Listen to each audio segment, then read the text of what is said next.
Ladies and gents, welcome back to the channel. Finally, some more FM content. Whew. I actually was going to do the save with FM20, but kind of realized I just didn't have enough time to do a full season, at least do it properly. So I might as well just start fresh with FM21, and now it's out. Well, you know, the beta at least.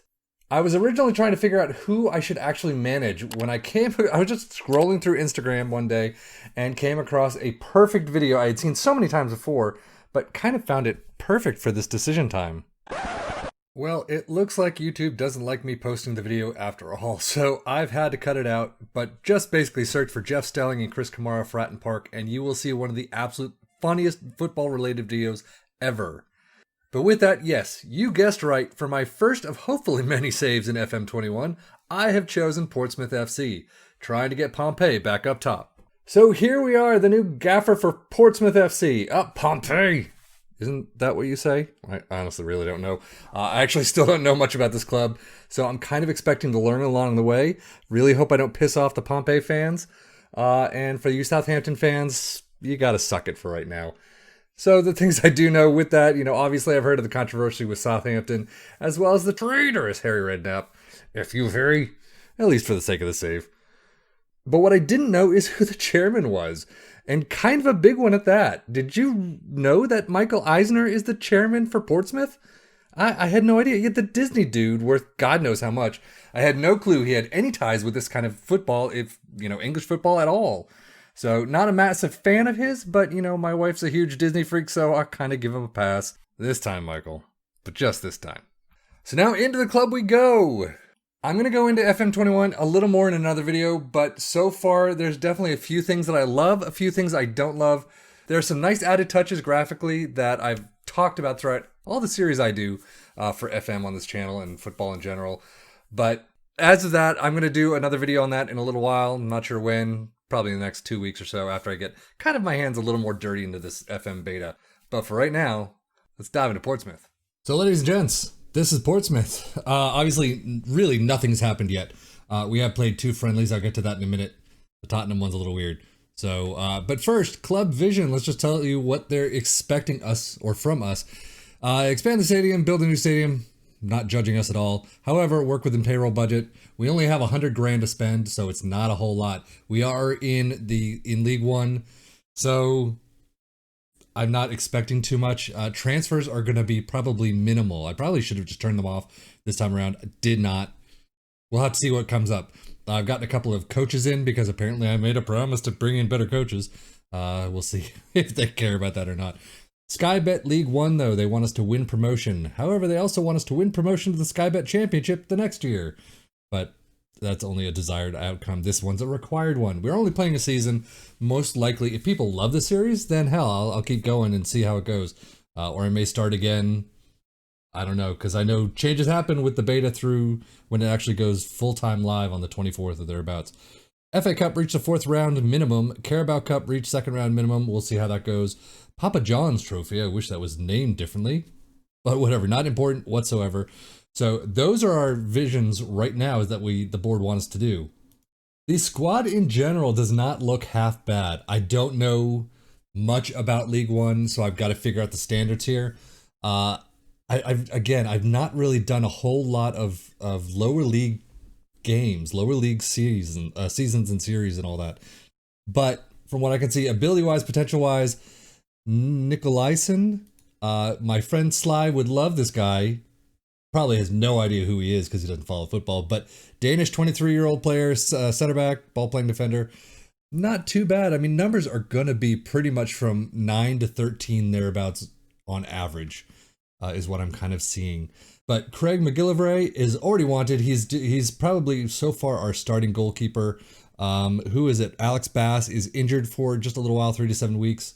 So he's looking like an okay backup. I mean, he is, how old is he? He's 22. So probably one for the future. Unfortunately, right now he's not going to get any game time until he comes back from that injury. But Ronan Curtis, Harness, Whatmoff? No, I was completely butchering that name. But I mean, we do have some other capable players. Ronan Curtis, Harness, these guys have done Okay, I mean 8.1 in that one game that he played, so not too shabby. The tactics we're using, and I'll probably get more in depth on the team once I actually learn them. Um, Again, we played 2 friendlies. One was against themselves. One thing I love about FM21 is that no longer do you have to say it's the first team squad against the under 23s. You could say it's the first team squad against any grouping of your team you want it. You could have the first 11 versus the second 11. You could actually do a mix, so you throw in youngsters with your starting 11 and second 11 and all that, and you just throw them together, put them into 2 teams, and fight it out. It's an interesting way to do it, and I really like how you can split it out, categorize it a little more than just starting 11, under 23s, that's it. I will say the Tottenham game, I kind of by accident had my assistant coach manage this. I didn't, it just kind of went through my email, and that was about it. But as you can see, we did very well. We won 1-0. They did have the likes of Harry Kane, Son Heung-min, and Bale up there. I mean, they had a fairly stacked squad. They did throw in a lot of youngsters, I believe, at some point. Actually, not a lot of youngsters. Harry Winks, maybe, but Ali, Lucas Moura, Sissoko, Lamela. We still beat them 1-0. And I'll show you the tactic that we did use. This is my starting tactic, I think is what I'm going to use most of the time. It's what I haven't touched it at all, except creating the Gegenpress, creating the 4-2-3-1, adding the players in. Have not really customized the role. I kind of want to see how the first couple of games go, and we'll do that. The Tottenham one was this baby, was the Catenaccio, just very defensive. You know, don't let anything in, don't let anyone pass, and it seemed to work. So we may try this once in a blue moon. But again, tactics I'm not very good at. I've never been very good at, so we'll have to see it as the game progresses, as the season progresses. And I'm sure at some point, quarter way, halfway down the season, we're going to be throwing all this out the window and trying something new. So one thing I do want to point out, transfers, like I said, we don't have a lot. You can see we got 100,000 in the transferred budget remaining. That's what we started with. We haven't done anything yet. Paul Downing may be leaving. It's the only transfer news I really have.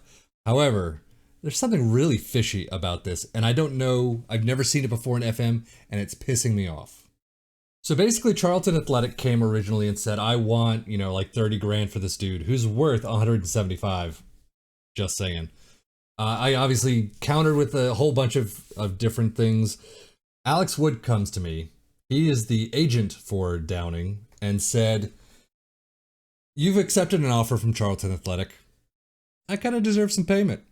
So I think you need to compensate me. And at the time it was like 8 grand or 8, I think it was like 8.5 grand.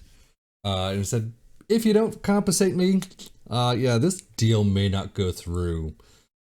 That kind of pissed me off. I said, obviously, fuck that. That's extortion. You're not doing that. So I got rid of it. Shopped him out for a little more than, it was like 100 something grand, less than what he's worth, but you know, I kind of wanted him off the books, not saying he's a bad player at all. I was just kind of hoping to bring a youngster in with some real potential and all that. And he comes back again, demanding a compensation payment of 10.25K following MK Don's acceptable bid for his client, Paul Downing. And that wasn't the only thing. The deals were exactly the same as far as I could tell on paper. For Charlton's new 8.25 thousand, following Charlton's acceptable bid, they came in a second time. I don't know why the compensation is different for the same demands, it seems like. And I also don't know why I'm being extorted for, it turned out in the end was 8,000. Why am I paying an agent for doing nothing? It's not my problem. Whatever you guys do, whatever you agreed with Charlton and MK Dons, that's your problem, not mine. But every time I rejected, you know, the compensation deal, they said, nope, this deal's gone through. So that was a bitch. But, so here we go into this first official friendly of the season that we have. Tottenham was kind of the official one, but it was more of a money grab than anything. It was like, hey, let's get Tottenham in here and we'll grab, I think we grabbed £6,000 and that's about it. But so Port Vale is our first real official one.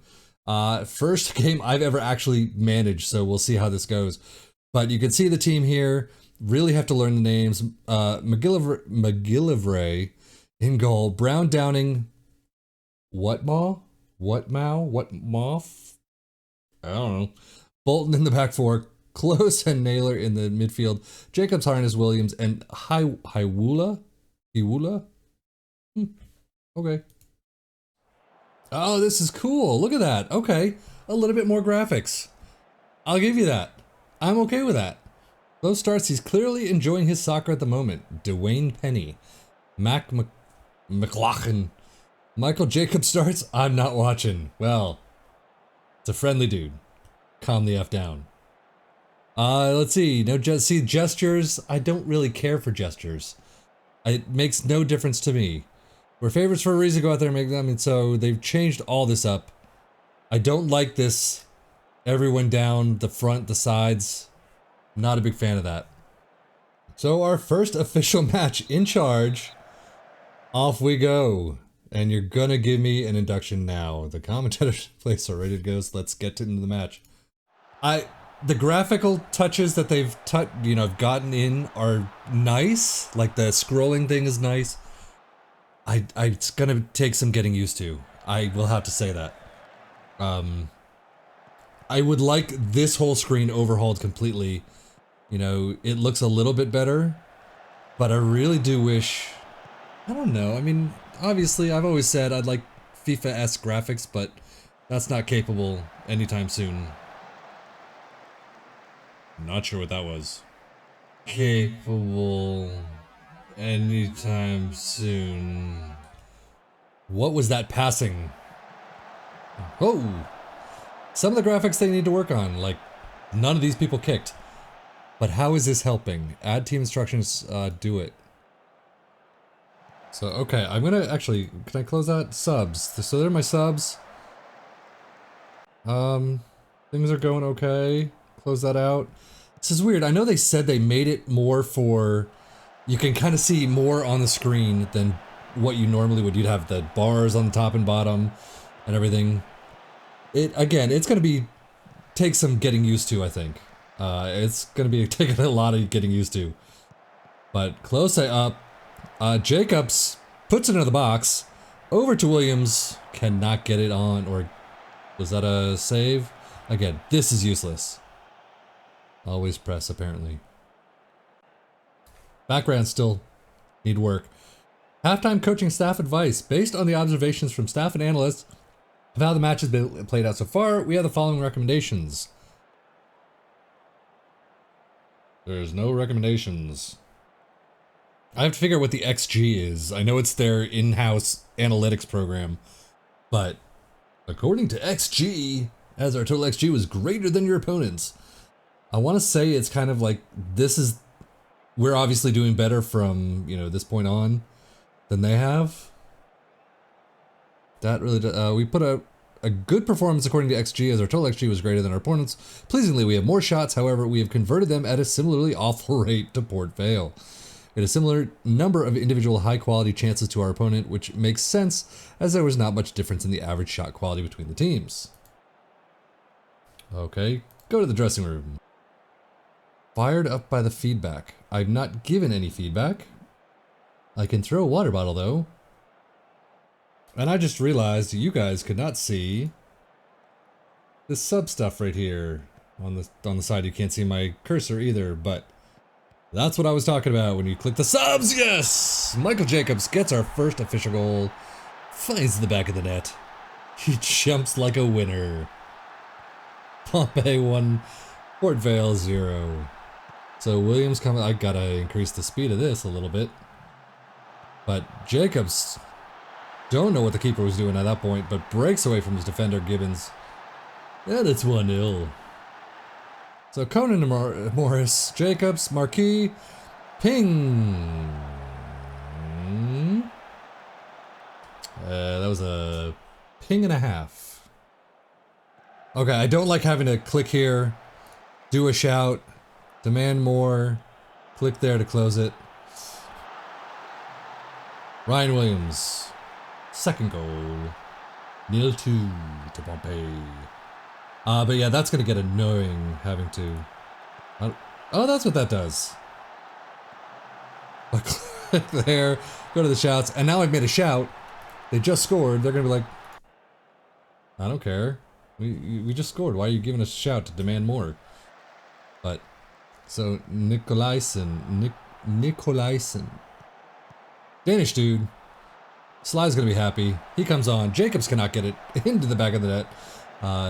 And who's this dude that lets it get away? Come on, third. Oh, that's Ping. Oh, Pring. Pring, not Ping. And he's wide open. Giles Duguay. It's 1-2. I'll play it for now. It's a fantastic pass, but why was nobody? Nicolaisen was not on him. Raggett, I think, was off to the side.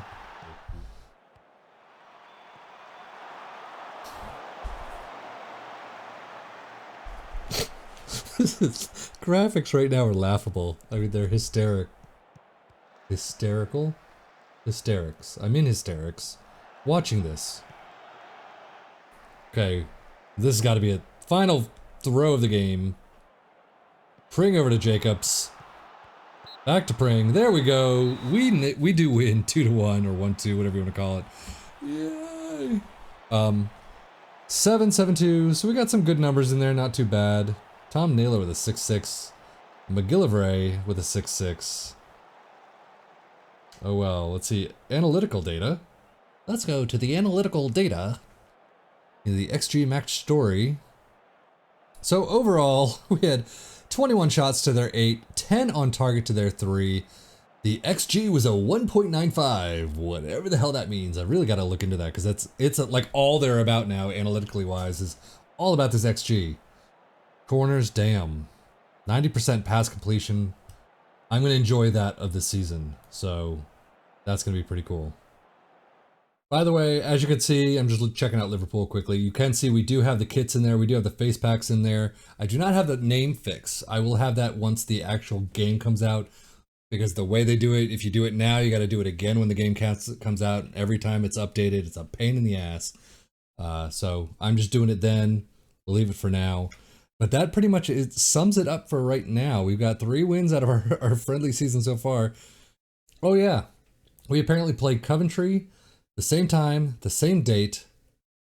At least they're both at home. I don't know why we played the same team, the same time and same date. A little bit of a bug.